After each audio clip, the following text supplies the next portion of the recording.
Again sa my YouTube channel. Okay, so for today's video, bumili kami sa Pure Gold ng mga gamit ni Mia. So, bumili lang naman kami itong nido niya.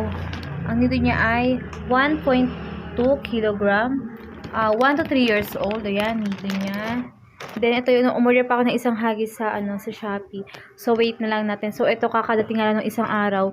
Umorder ako kasi nasira ni Mia yung takip na itong isa. So, ayan, puno pa naman yan. Ayan. So, ito, inaantay ko pa yung order ko sa Shopee na hagis. So, ito yung pinamili namin ngayon.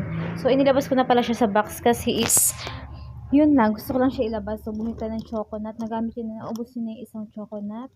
So, yung isang yum-yum andun, kakainin ko. Ayan, inipit na leche plan ng flavor. Bumili na tayo ng sabon ni Mia. Kasi yung shampoo niya, ginagamit ko yung shampoo na namin kasi gawa ng, yung buhok niya kapag nagugulo-gulo. Ang hirap ayusin. So, ito yung upload niya per kids. Ayan. Tapos, yung polvo ko, ayan. Ito kasi para maganda. Tapos, skin white. Natry ko lang siya. Pero, ang gamit ko talaga is silkang green.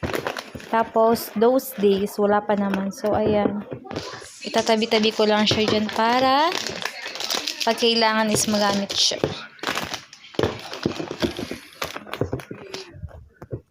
Yun lang naman. So, matagal-tagal na rin tayo walang upload. Kaya, ayan.